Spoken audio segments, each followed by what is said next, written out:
And I do think people are ready to start to go a little bit deeper because by definition, in the Yoga Sutras, yoga's chitta vritti nirodha.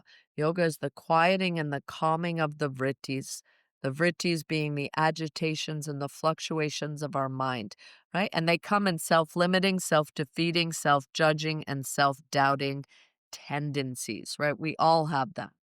So if we keep coming back to the definition, yoga is to quiet your mind. And so the poses, the physical practice is the means to the end, which is peace of mind. Welcome to a Curious Yogi podcast.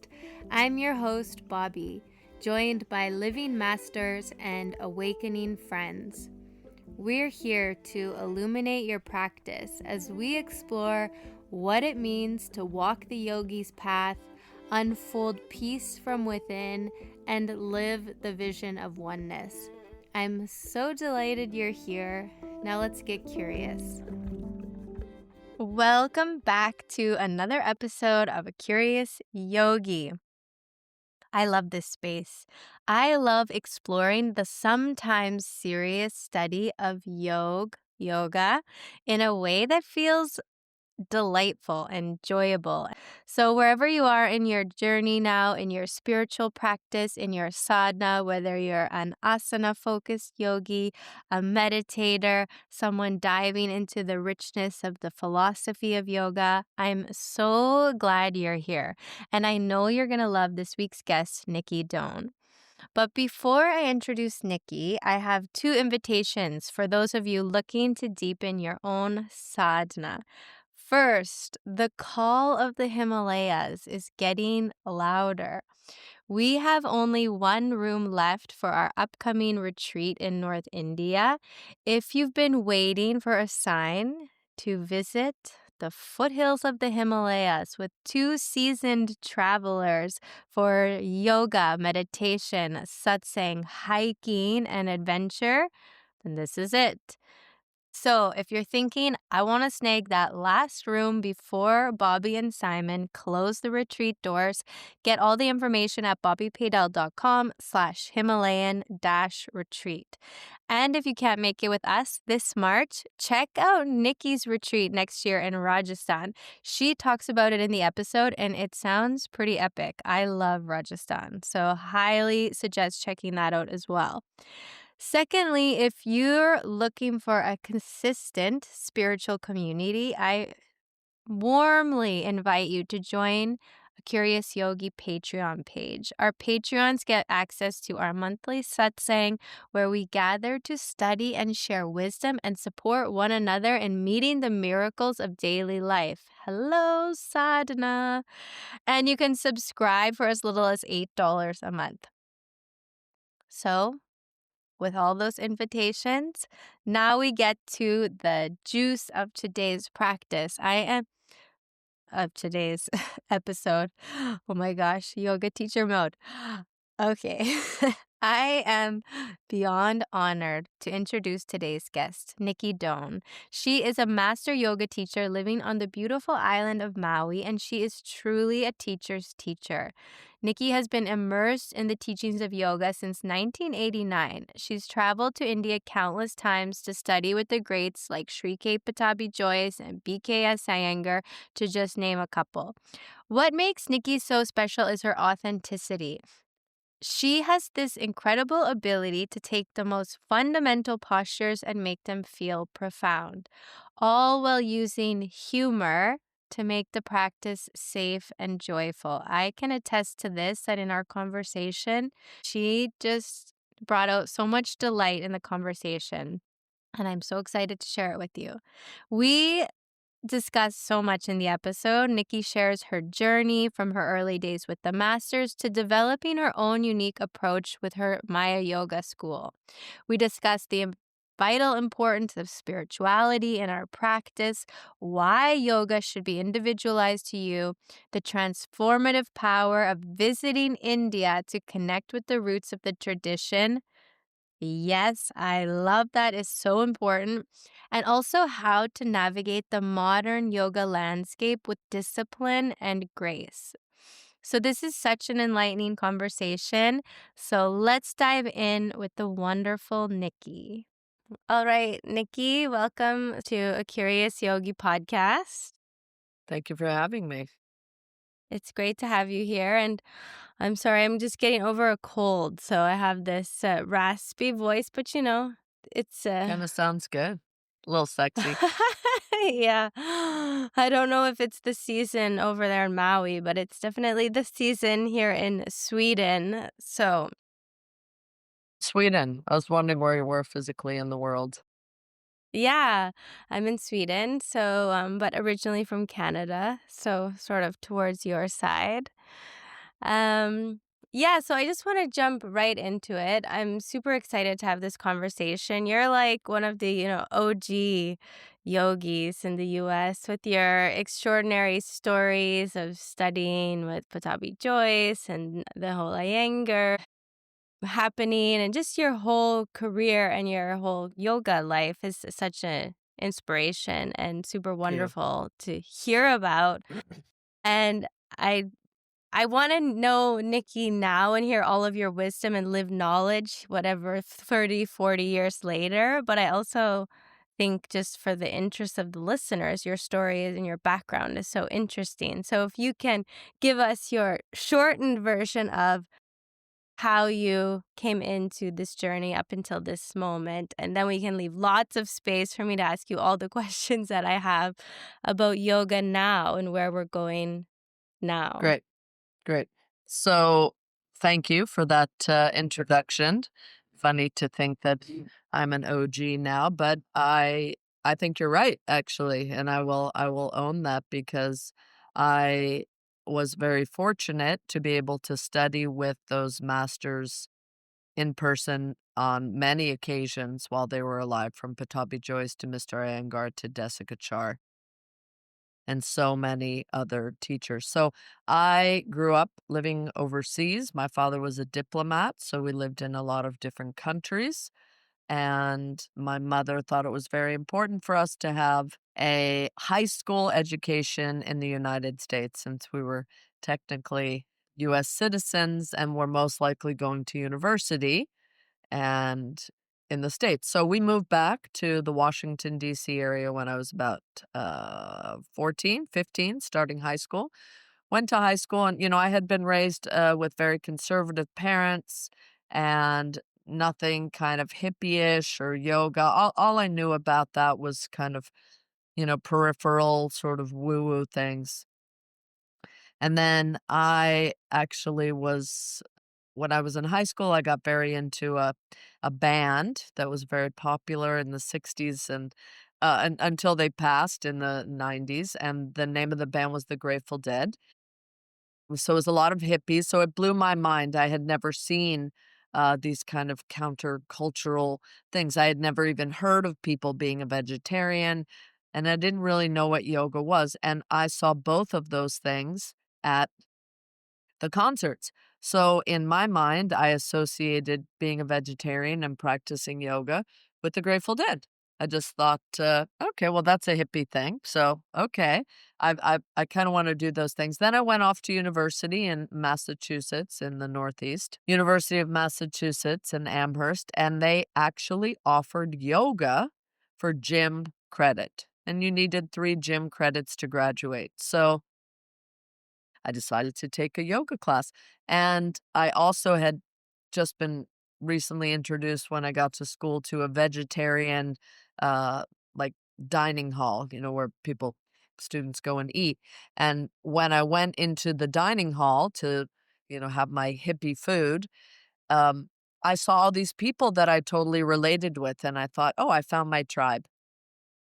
And people were talking yoga, and I was like, "Oh, you can take yoga here?" And they said, "Yeah, they have 3 different classes." So I immediately signed up for the next semester for a class, and I tell you, that class changed my life because I was not a morning person, and I was studying Russian, by the way, because we had lived in Russia when I was younger, and I thought I was going to maybe be a translator political science professor. And I signed up for this yoga class, and it was at 8 o'clock in the morning, and it was January. It was very cold, and I remember waking up and have to set an alarm, and I remember thinking this better be a good class, and I trudged across the campus. It was very snowy and really not the time I wanted to be awake. And I went into the class, and I don't know what happened. The metaphor I've always used for that class was that, nothing had ever felt so familiar to me. It really felt like I was putting on very comfortable shoes, like boots that had been broken in just for me, and I couldn't believe how I felt. I s I only remember the teacher's first name, and I studied with her the whole semester. Carolyn, wherever you are, thank you. Um, and it just it blew my mind. I had to go tell people I took this yoga class, it was incredible, and, I didn't miss a class, and it was at 8 o'clock in the morning, which was very surprising, and it was a very basic class. It was hatha yoga, which I didn't really know what that was at the time, and then they also offered Iyengar yoga and Kundalini yoga. So, I did all of those. I did all of those classes, and the last semester of college, I took what I thought was an Iyengar yoga class, but the teacher had recently been turned on to Ashtanga yoga, and that's what he taught. He taught us the primary series. So I was 21 years old, really fit, pretty flexible, and so Ashtanga yoga really connected for me. I loved it, and by a series of circumstances, waiting for a job, having a few months on my own, I got an opportunity to go to Mysore to India to study with Pattabhi Jois in the fall of 1991, and I took it. And what I thought was just gonna be sort of a little, toe in the water, another check off my box, turned out to be a completely life-changing experience. I ended up staying for 4 months. I denied the job. I had a job lined up to be a Russian translator, and, my parents were horrified, and I fell in love with my, husband, who we're not married anymore, but we taught together and traveled together, have 2 children together for 20 plus years. So I would say that was really the start, and over the years, I was able to get to Pune to study with Mr. Iyengar, and I was able to keep going back to India and just live my life kind of like a gypsy, teaching here and there because Ashtanga yoga, it being such a set sequence, a lot of teachers would leave their studio for months at a time, and you could go in and basically take over their studio because it was always the same thing. So we did that, and we would save money and then go back to India and then go back to work and save money and just kind of hustling for a while until, it was about 1997. We got married, and we had actually bought a piece of property on Maui, but it was completely raw, nothing on it, off grid. And then I got pregnant with Maya, who is my oldest daughter, who's now 27. And we decided to put some roots down on Maui. So we built a yoga studio here, and it was in the middle of nowhere. It's in the jungle, but by word of mouth, things started to grow and Maui's such a destination, and it historically has been a big center for Ashtanga yoga. Pattabhi Jois started coming to Maui in the 70s. So, while I always loved Ashtanga yoga because I was young and strong and could do it, I also very much loved Iyengar yoga. I left my first trip in India with pain in my back. I had never had back pain. I was 22 years old. I was very lucky to go study with an Iyengar yoga teacher in Italy. Her name was Gabriella Jubilaro. She's a very senior Iyengar teacher that my ex-husband knew. And she took one look at my back and said, "Well, no wonder your back is sore. You only bend in your lumbar spine." I didn't even know what that meant. And I was like, "Okay, well, can you help me?" And she said, "Yeah." And we spent about 6, 7 weeks there. She taught me how to use my spine more holistically, how to stay in the poses longer, how to use props to get access to action. And it changed my practice, and I left there with no back pain, and God bless, I've never had back pain. But what I realized in that moment that really came to fruition so many years later in Maya yoga is that Pattabhi Jois and Mr. Iyengar, these two seemingly polar opposite practices, came from the same source, right? Their teacher was Krishnamacharya. And when I discovered that, I thought, well, this is silly. Why do I have to pick one or the other? Why can't I do both? Because I find that these practices complement each other so magnificently. So as the years have gone by, I don't teach traditional Ashtanga yoga anymore. I don't teach traditional Iyengar yoga, although I still continue to study with an Iyengar teacher.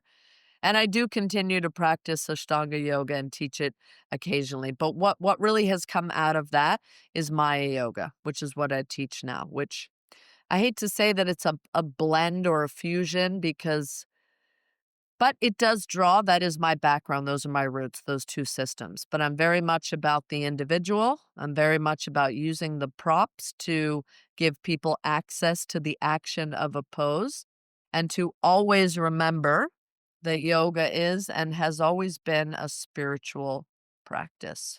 So the Yoga Sutras are something I was exposed to about 3 years ago, and they have really just woven themselves in and become an integral part of my teaching and my practice. So here I am now, still living on Maui, still teaching, incredibly blessed, and yeah, really getting behind what I call Maya yoga because Maya means illusion, right? It's never what you think it's going to be. Beautiful. Wow, I love how you brought your whole story to that amazing point of the spirituality point because that's really what I want to like question your knowledge Great. about is how you've woven, everything which has come from Krishnamacharya and these physical practices, but how does one, such as myself, a lover of yoga, appreciator of yoga, practitioner of yoga, teacher of yoga, always remember the spiritual aspects of yoga, whether I'm practicing X yoga or Y's yoga. It's just like we're in this so many types of yoga, but how do we keep that purity or that essence of yoga in all the yogas? Yeah, that's a great question and one I'm constantly thinking about and refining.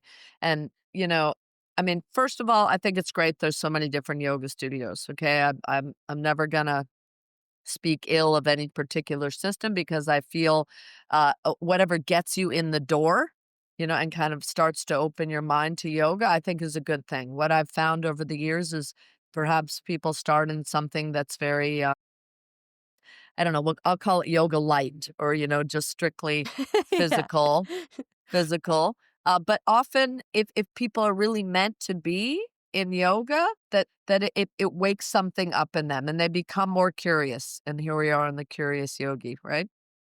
And then they start to seek out a little bit more. So I love that. So I'm not going to bash any system. However, I do find it interesting nowadays, and I think it's just the culture of so much information that people have become, like ADD to it, an attention deficit disorder. Like we're always looking for the next thing. And in my own mind, I don't understand the need to combine yoga with everything else, yoga sculpt, yoga lattes, yoga with weights, yoga, I mean, it's like I love all those things. I'm going to Pilates this afternoon, right? I go to bar classes. I believe weight training can be a great thing. But you leave that in those places. For me, I don't need to bring sculpt into my yoga class. I don't need to bring Pilates into my yoga class. They're two separate things. Why can't we just honor what is? And I think it's because the Western mind is unfortunately, likes to pull the surface of things, right? Oh, I like the poses. The shapes are nice as if it's just a physical thing. But yoga's been popular now for more than 20 years in the West.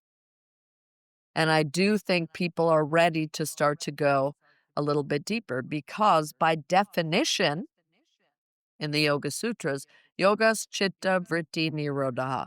Yoga is the quieting and the calming of the vrittis being the agitations and the fluctuations of our mind, right? And they come in self-limiting, self-defeating, self-judging, and self-doubting tendencies, right? We all have them. I read an article by some scientist that said we have upwards of, 10,000 thoughts a day running through our head. Luckily, we don't remember them all, but it's amazing, and many of them are of the afflicted variety. So if we keep coming back to the definition, yoga is to quiet your mind. I was just talking about it in class yesterday. And so the poses, the physical practice is the means to the end, which is peace of mind. So obviously, even in the Bhagavad Gita, Krishna talks about it. Your body is your temple. Mr. Iyengar said your asanas are your prayers. So we have to take care of our body. It's the only one we get, right? However, this is a temporary situation, but the essence of who we are is eternal, right?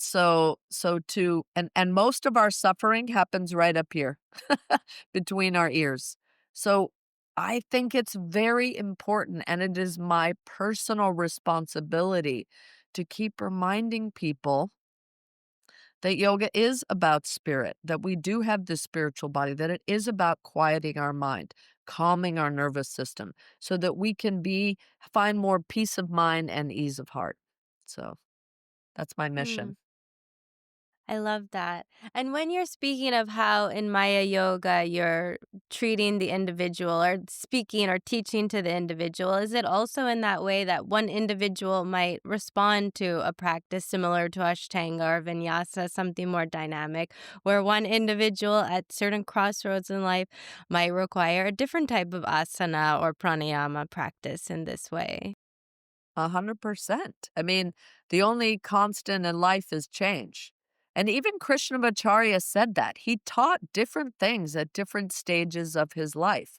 And he did, back in the day, with that old style of yoga, you would go and you would study with your teacher. First of all, you would beg them to teach you. It wasn't like a shopping mall of yoga where I'm going to go here. Oh, I'm sick of that person. I'm going to go over here. You would beg your teacher to teach you.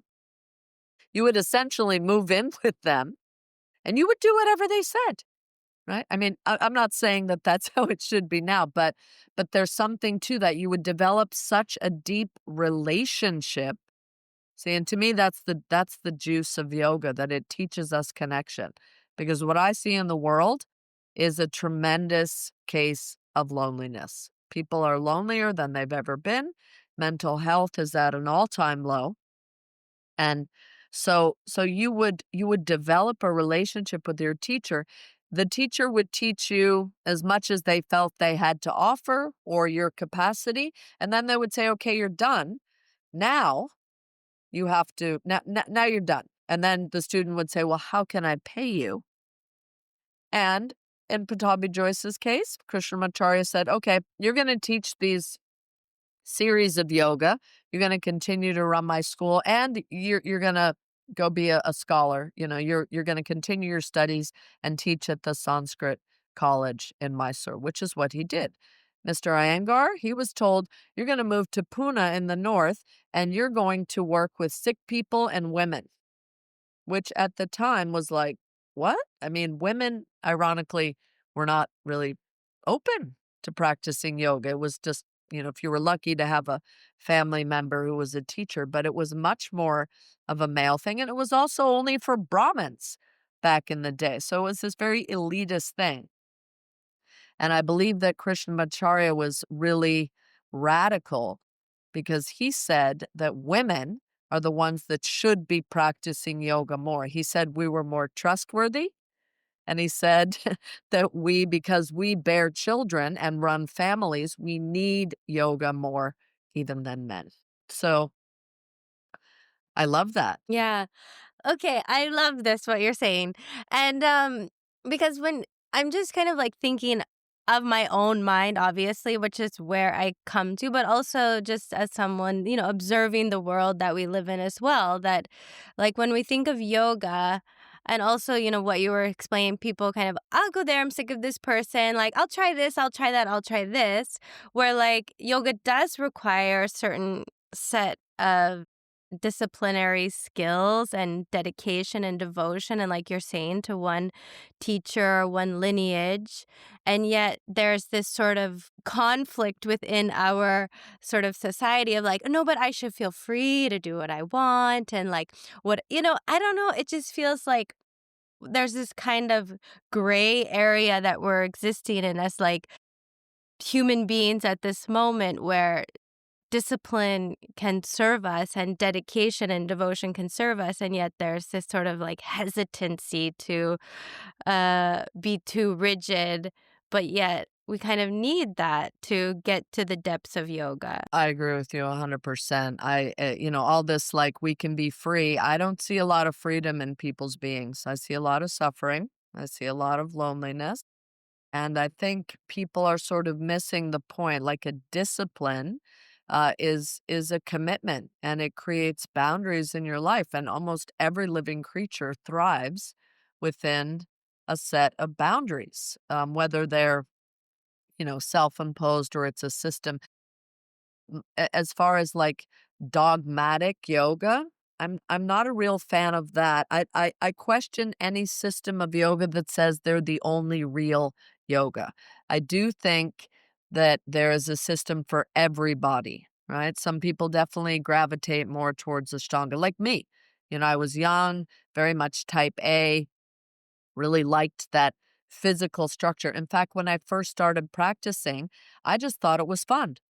I was like, oh, yeah, I can make these poses. I'm strong. This is cool. I'm being a hippie. I'm doing all the right things. And then when I got to India and started being pushed very fast in the practice. Suddenly, all these emotions started coming up.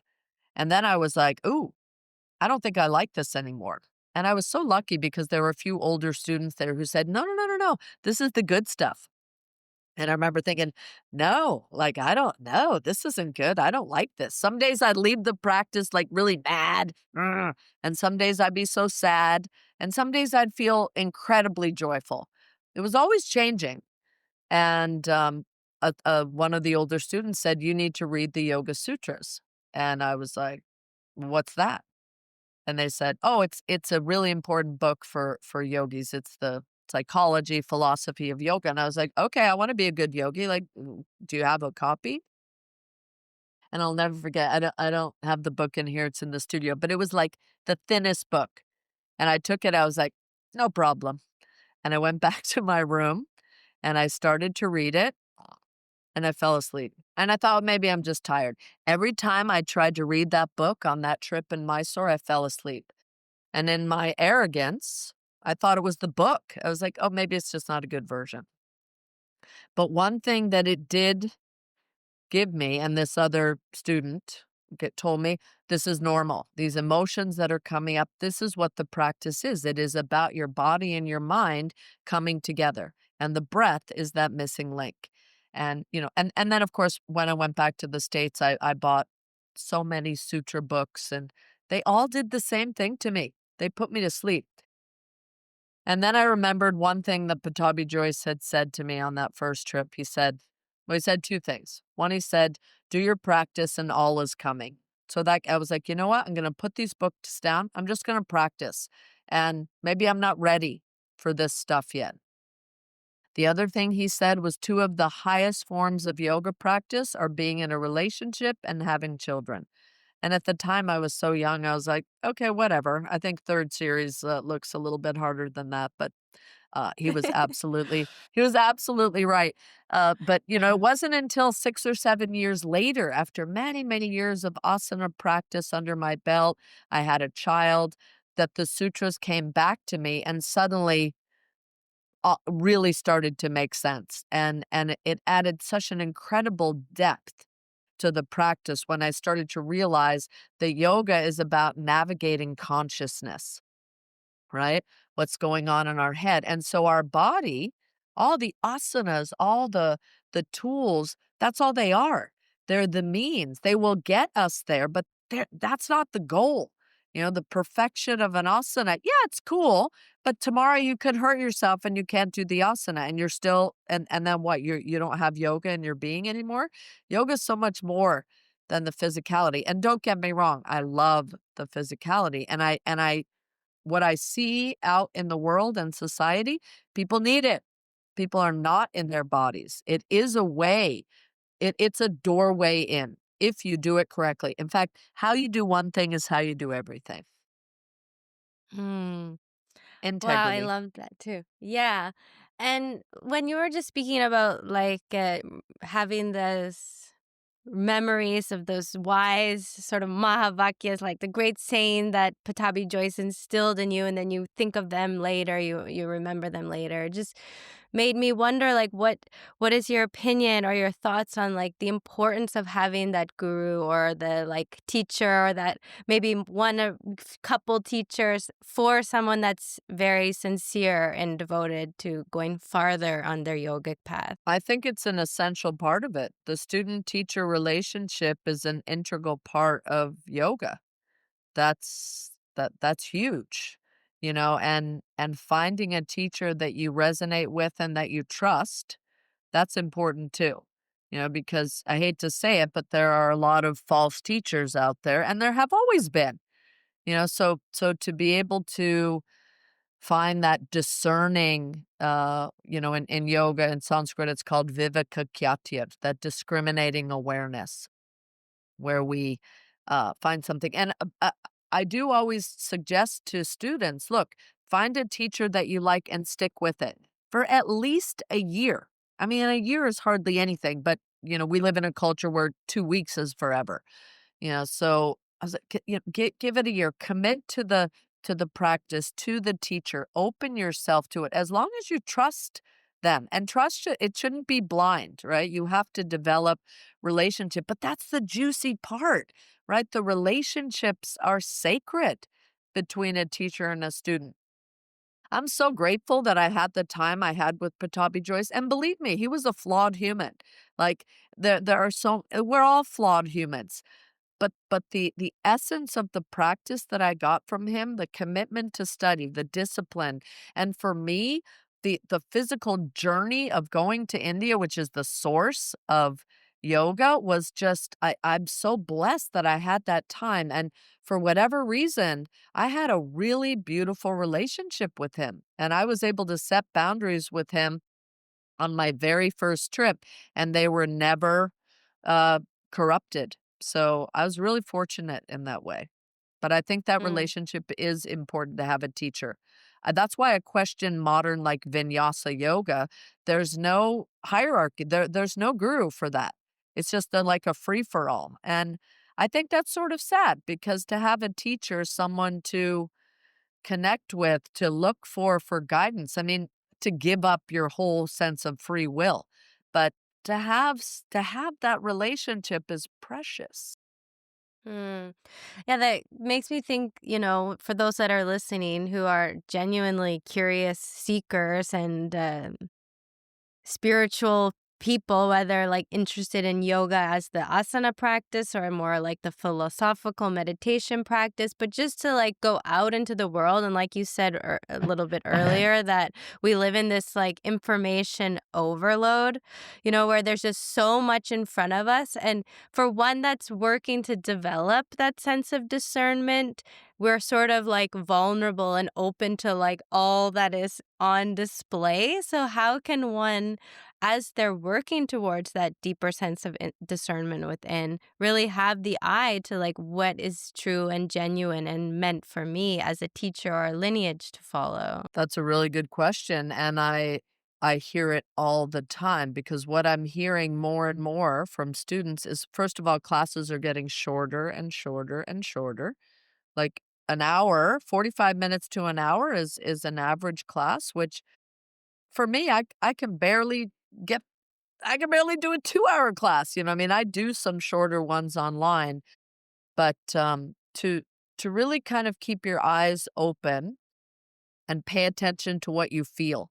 I think I think in our society, for a lot of us, and I'll say women for sure, we've sort of been taught to kind of dull down or not pay attention to what we're feeling. Anda, who wrote Autobiography of a Yogi, he has a wonderful piece in that book where he talks about human beings actually having six senses, not just five, and our sixth sense is our intuition. And he says that all of yoga is to awaken our intuition, which in order to do that, we have to learn how to pay attention. To me, that's one of the most important things that yoga has to offer us, is to learn how to focus our mind and pay attention. So I suggest that you go to classes and you pay attention. You listen to the teacher. Are they actually teaching you how to do something, or are they just telling you what to do? I'm blown away. I just had a class yesterday and I had a few beginners in there, and their form was atrocious. And I thought, oh, they've never gone to a yoga class. So, I'm helping them with their hands. Come to find out after, oh, no, I've been going to so and so's class for a while. And I just think, how can a teacher look at a student and not see?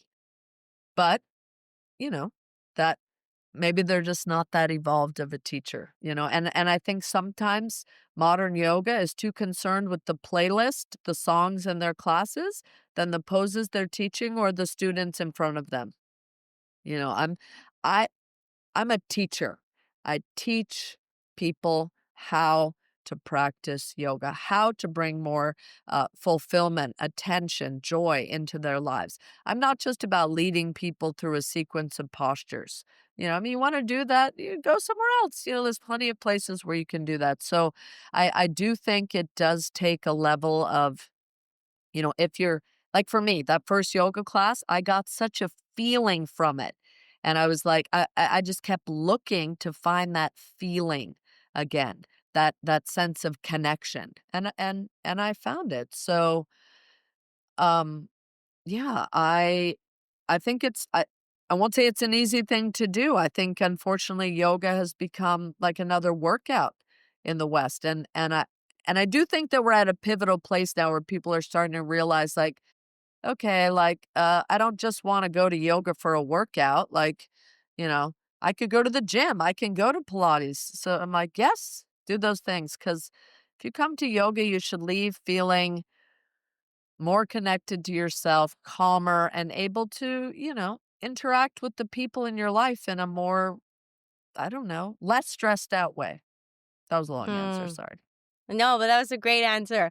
And it's just, I was thinking it's so fascinating. Actually, I don't know if it's like disappointing or it's just is what it is, but it's like whether you're in Maui, whether I'm somewhere in Canada or Yeah, Sweden or Europe, it's kind of like this watered down whole world of yoga inspired yeah, things happening everywhere. yeah, And we can say yoga yeah, inspired or yoga appropriated or whatever. And it's like, I just see, like, how rare, like, to have that experience that you had at your first yoga class or I had at I my know. first yoga class, it's, like, becoming it seems more and more rare and unique to have those experiences, which just, like, spark up what just really yoga, which, I mean, you kind It's of so true. one would have to go, again and again to many different in classes, but then to find that teacher or that feeling that brings them the inspiration that there is something here for me, because I think Yeah, it's also a world that it can be feel exclusive, that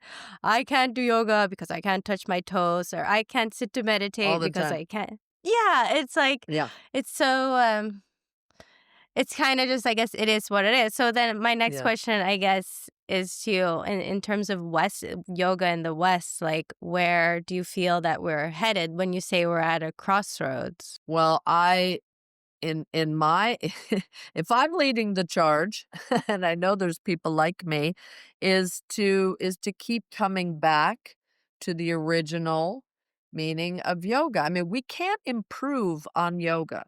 It just is, right? So we can bring our authentic voice to it. We can bring our lived experience, that sense of pratyaksha. But what I where I want to see it go is bringing people more peace of mind where we are focusing more on the breathing. To me, the breathing is the soundtrack of your experience.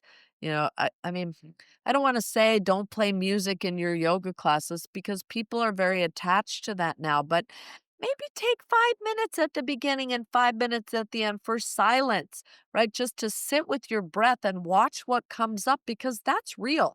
Because when you get home and you get in your bed at night and you're quiet, all your vrittis are going to start to surface.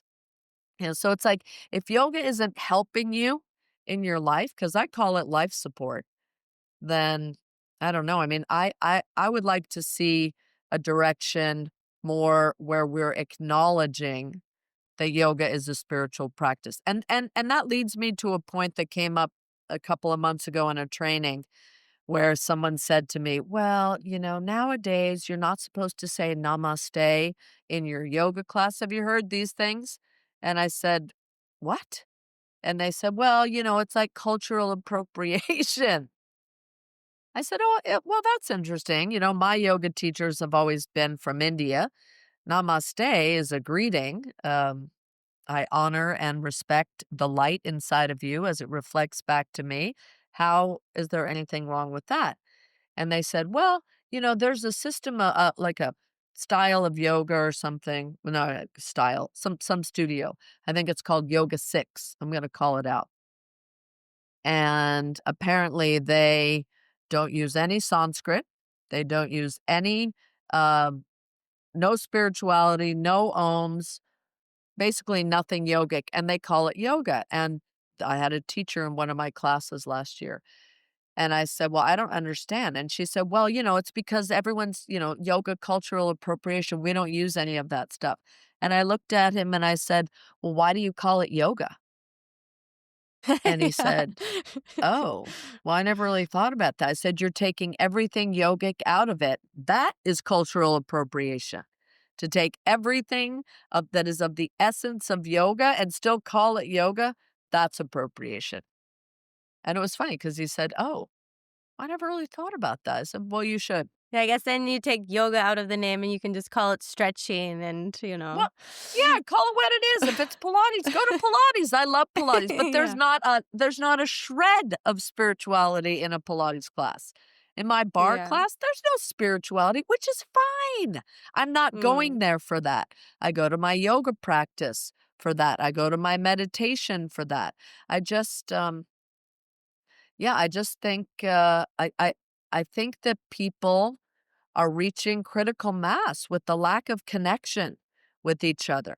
People are lonely, right? Like I said, mental health is at an all-time low.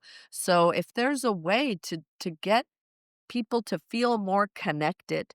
And I think it is through yoga. I think yoga can heal the planet. I think it can help us learn how to connect with ourselves so that we can then connect with the earth and then connect with each other because that's the wealth of life are the relationships that we have with each other. At the end of life, the stuff, it doesn't mean anything if there's no one around. So cultivating relationship to me is what yoga is about. Mm. Beautiful. And I'm going to ask a question now because kind of I just got inspired. It's more of a selfish question for me as a yoga teacher to you as like a teacher's Sure. teacher. I have a question about when we think about building relationships and making people feel safe to explore their bodies and everything. Like I teach in some studios where not only is the spiritual part not really invited, but also adjustments and hands-on and those kind of where other studios are more like welcoming. Are you trained? Okay, good. You can do it. And I'm just like wondering what your sort of standpoint is on that because we do live in a yoga world where there are many people not qualified or skilled or knowledgeable to give safe hands-on but what's your just like thoughts on that? That's a good question. I come from an Ashtanga yoga background, so physical adjustments were always a part of it, and I do still do them. I'm not willing to crank a person into a pose. They have to partly be there. And, after this is crazy, but I've been teaching yoga now for 34 years. I always ask before I give an adjustment. I always ask, does this feel okay? I'm going to put my hands on your hips. You tell me if this feels okay. Even though I know it's a great adjustment and I've seen so many bodies, I always ask because, yes, we are living in an age where some people don't want it, and if people don't Mm. want an adjustment, I don't take it personally anymore. I used to take those kinds of things personally, but I don't anymore. And so, yeah, I do think that you have to be respectful and you have to ask. I do also take offense isn't the word, but this sort of idea now, because the way I start my class, when I introduce myself, I talk about this mantra that we chant. It's called the Shanti Pod. It's essentially the student teacher agreement. And then I say, you don't have to do anything you don't want to do in this class except pay attention. And there's no up-leveling and there's no freestyling. If you need a modification for something, you ask me. But this is not the class where you get to do your own thing. And I've had so many teachers say, "Oh, I really loved that you said that. Can you write that down for me?" And then Yeah. occasionally and recently though, I have had a student say, "Well, what if my body wants to do this?" And I was like, "Well, then if your body wants to do that, you should stay home and practice at home. This is a class. We're moving together. I'm taking you on a journey, and it is completely disrespectful for you to do your own thing in my class. And if you're not comfortable with that, there's the door and you can leave." And they're like, Mm. "Oh." But I set those boundaries at the very beginning because I think it's incredibly obnoxious in my mind when people start banging into handstands and doing crazy poses because it's distracting to the other students. It's disrespectful to the teacher. And why are you there? To feed your ego? You want to do your own practice? Stay home. Put it on Mm. Instagram like everybody else. Yeah. Wow. Okay, I love all of that, but I want to go back to our spiritual angle of this conversation Please. because I just know that that's really what the listeners of this show love is the deep Yeah. aspects of yoga and me also. And I want to ask you about like what your thoughts as someone who early in your yoga journey went to India. Me, I also very early in my yoga journey have gone to India and go every year, and I find Yeah. it such an essential part of my own practice of like filling that cup as like getting to the source. Do you recommend to your teachers and those that you train and those that are actually serious about this path to go to India and have those experiences for themselves? 100%. India is the source. I couldn't wait to go. Yeah, and I fell in love with India. And in spite of the poverty, in spite of the pollution, in spite of the whatever, it is the source. It is a country where spirituality is just so interwoven into the culture. I love being in that vibe everywhere you go. The gods, the goddesses, and it's something I always have to explain to people. Hinduism is the religion. Yoga is not a religion, right? All Hindus are not yogis. All yogis are not Hindus. However, we do share a lot of the gods and the goddesses and the stories and the mythology. But to go to the source, I'm such a fan of that. So, yeah, in fact, I've taken groups to India twice. I'm taking another group there next year. We're going to focus in Rajasthan. Last year, I took a group, and it was really through my yoga roots. We spent time in Mysore. We went to Pattabhi Jois's yoga shala. His daughter and his granddaughter are running it now. Uh, but just to be in that history. So yes, if people are interested in yoga, I say absolutely go. Go see the temples, go soak up the vibe, and just go sit in a temple, and just meditate, breathe, just be in that culture, absorb yourself in it. It's life-changing. It's such a phenomenal place. Yes, I think every yoga student should make a pilgrimage to India at some point in there.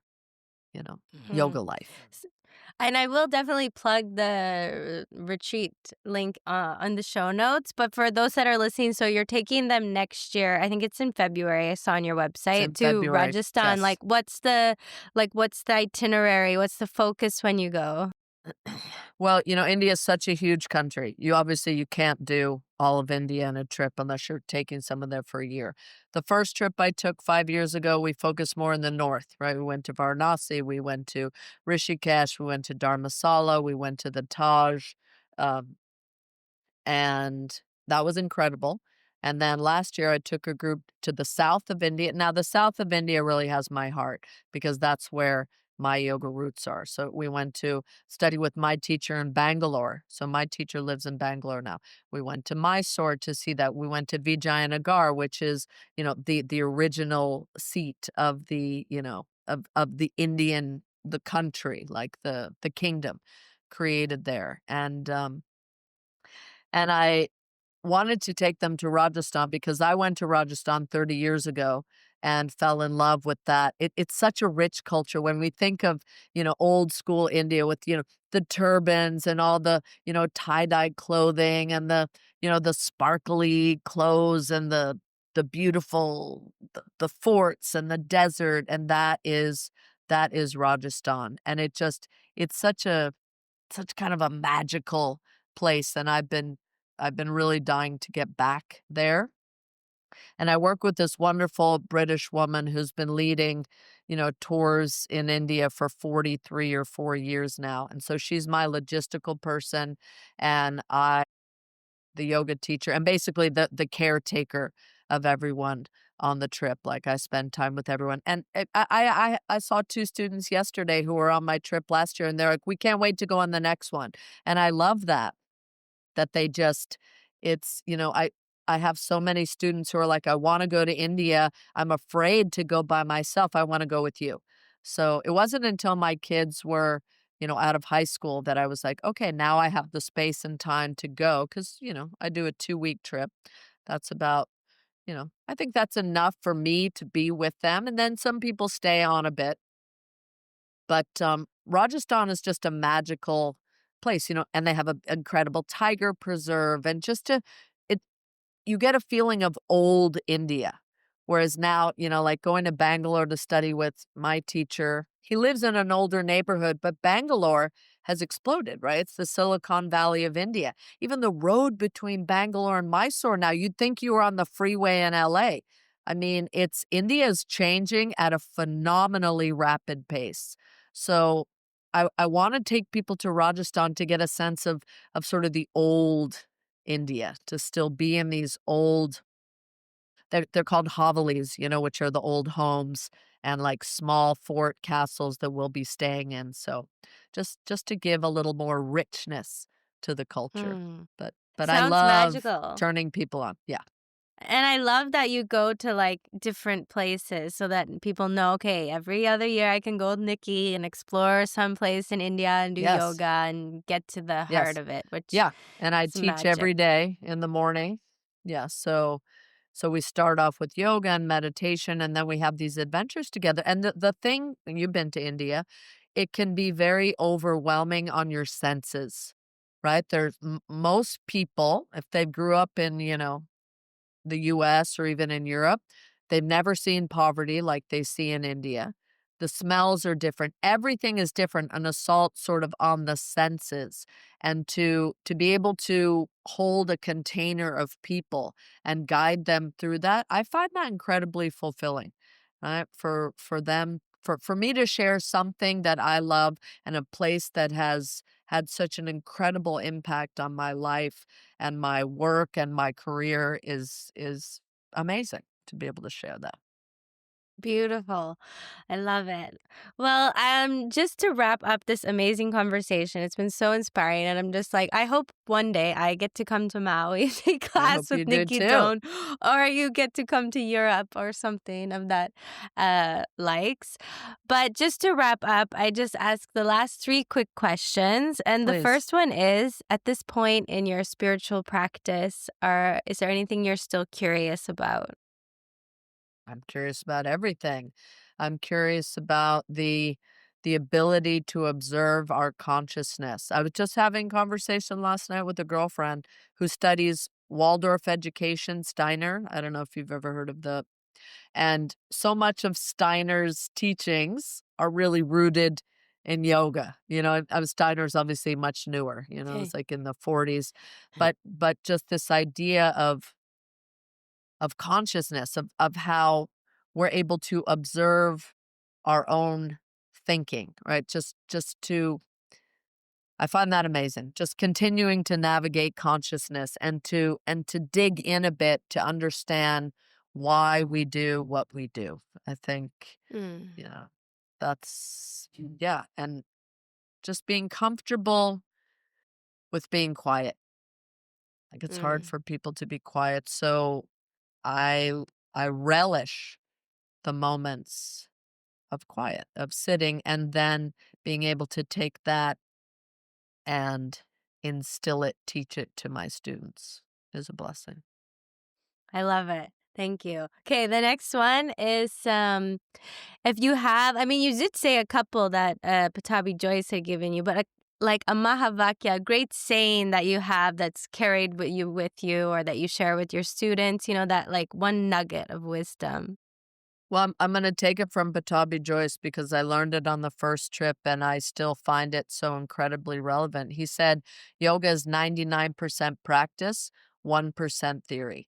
And it's so true. You have to have a practice. Any teacher, question a teacher that doesn't have a practice, right? Because your practice is your wellspring for your teaching. You can read a lot of books, you can listen to people talk about it, but until you have that pratyaksha, the direct experience, as Patanjali says, that's the best way to know something. So, I really love that. And then the one that I tend to teach from that I don't know. I'll say it came from me because I can't credit it to any other teacher, is that how you do one thing is how you do everything. So to cultivate integrity, whether it's in your poses, in your speech, and how you interact, like that's the process. How you do one thing is how you do everything. Beautiful. I love it. And finally, if you can sum up this conversation in one sentence. Oh, sum up this conversation in one sentence. Well, it's been a joy to speak with someone and a community that is open to yoga as a spiritual practice, that is open to the remembering of the things we have forgotten. That was from a teacher, Rama Jyoti Vernon, right? Yoga is the remembering of the things we have forgotten. And I do believe that spiritual nugget, that pearl that is within all of us, is just waiting to be uncovered. Right? And I think that would be such a healing for humanity, right? If we can tap into that. And that's not religion, it's not dogma, it's spirituality, recognizing God within each and every one of us. And if God's a word that you don't like, then pick a different word. Yeah. Beautiful. I love it. Thank you so much, Nikki. It's been just My such an pleasure. honor and delight. You're amazing. And I Thank you. know that the listeners of this podcast are really going to love this episode. So I'll be Yay. plugging the website and everything and all your upcoming retreats. I know you have a couple retreats in Maui every year. Do. And I do. yeah, lots Thank you. I happening. appreciate all of that. And yeah, if you come to Maui, come find me at my yoga. Thanks for listening to this episode. If you enjoyed what you heard, please consider supporting the show at patreon.com/a curious yogi podcast. And please leave a review. It really helps the show reach more people. Let's stay curious, connected, and keep walking the path together. In total delight, this is Bobby signing off until next time.